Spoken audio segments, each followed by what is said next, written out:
Então, esse terceiro vídeo, eu vou complementar aqui a fenda dupla com essa simulação no Excel, né? E já vou passar para aplicar esse modelo no problema de Davis-Germer da difração de elétrons. Então aqui, ó, se eu evoluo esses raios aqui, né, dessas circunferências, que é como se eu estivesse aumentando o tempo, tá? A gente percebe que aqueles cruzamentos, né, seguem de fato linhas, né? E esse é um exercício legal de fazer no Excel, né? Fica bem didático e de uma certa maneira você testa as equações, né, ver se esses pontinhos todos estão onde deveriam estar. Aqui a gente vê que para longe, né, longe das fendas, o D seno θ dividido por lambda, o lambda está lá, é 1.1, ele vai indo para o máximo correspondente, tá? Então esse primeiro aqui está indo para o zero, já foi, né? Aí o segundo ali, ó, ainda não. Vou aumentando, ó, agora foi.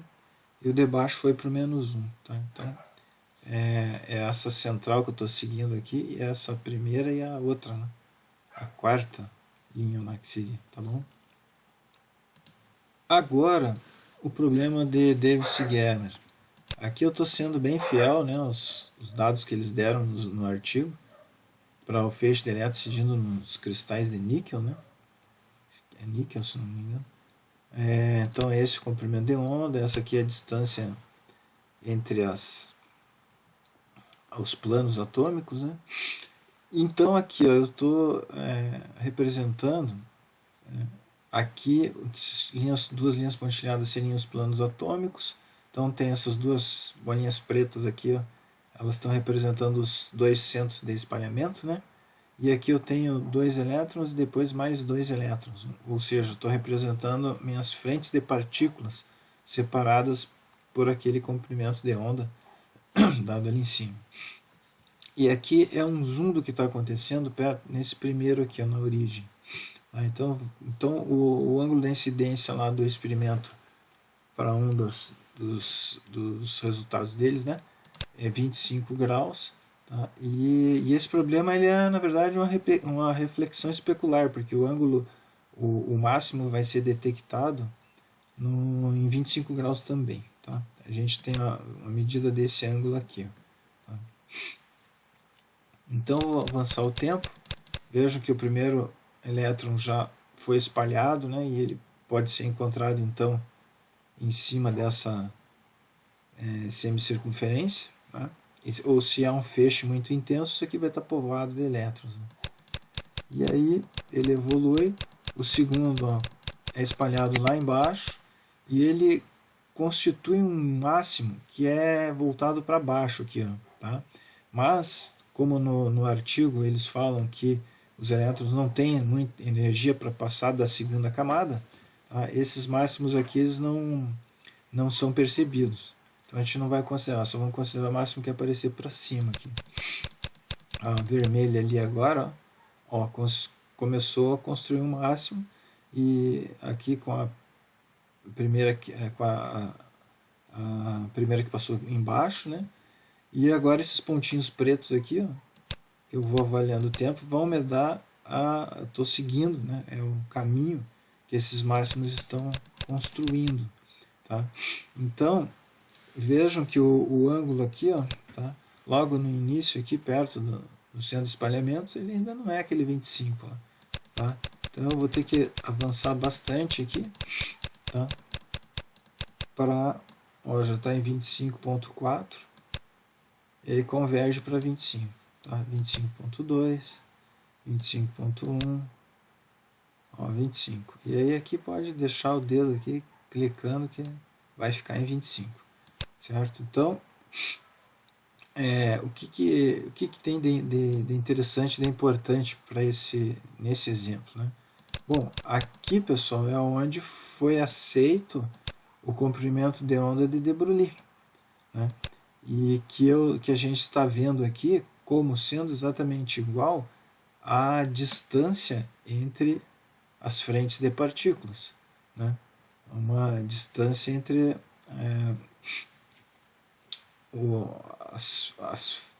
as frentes, né? Tipo, então, passar uma linha aqui no feixe, tem elétrons e um comandando depois, né? Tem outros elétrons, sabe? Aqui no meio pode ter, né? Pode ter mais aqui no meio, então eles vão interferir, esses aqui do meio vão interferir com esses primeiros aqui, mas não vão constituir os máximos lá naquela posição do 25 graus, né? Então, aí a gente pode até fazer um exercício, né? Começar a investigar se de fato não é o comprindo de onda de Broglie não é exatamente, né, a distância entre o centro de um elétron com o centro do outro, né? Algo nesse sentido. Bom, a figura então que eu usei para construir esse modelo, né, é essa daqui, tá? Então aqui a gente tem os átomos de níquel do cristal, né? Aqui o ângulo de incidência, reflexão, tá? Comprimento de onda seria essa distância, né? E aí as ondas espalhadas aqui, né? E o máximo que elas vão formar. Então, a conclusão que a gente tira, né? Primeiro que a gente está conseguindo uma ótica mecânica, né? Olhando para partículas que são espalhadas momentaneamente, depois seguem livres, né? Elas, a gente considerando que esse espalhamento não tem direção preferencial e que os máximos vão se formar máximos de intensidade, né? E esses máximos casam perfeitamente com as regiões que a gente espera que eles atinjam. E além do mais, a gente ainda está dando ali uma física para uma região mais próxima, né, da interface ou das fendas. E é exatamente essa região, né, que mostra para a gente uma possível interpretação física para o que está acontecendo ali, né? Mais intuitivo, uma explicação mais intuitiva para o que está acontecendo ali. Tá, então, a gente viu que se for para o limite de onda plana, a parte da física que nos permitiria ter uma explicação mais intuitiva é deixada de lado, né? É negligenciada. Esse primeiro ponto. O segundo ponto é que a gente também explicou a padrão de Young para a fenda dupla, no caso de passar uma partícula de cada vez, mas sem o máximo central aparecer, né? Se isso acontecer, o máximo, se a gente tiver de fato, por esse modelo, uma situação em que passa uma partícula de cada vez pelas fendas, o máximo central não pode acontecer. Então, seria interessante, né, de se conseguir fazer os experimentos que são feitos com uma partícula de cada vez, conseguir baixar mais ainda a intensidade, né, para ver se não vai chegar ao limite em que o máximo central vai desaparecer. Esse é o outro ponto.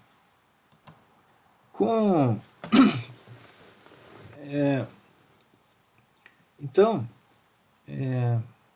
a gente tem um pouco mais de argumentos agora, né, para começar uma busca pelo significado físico, né, da equação da função de onda, né, da solução da equação de Schrödinger, né.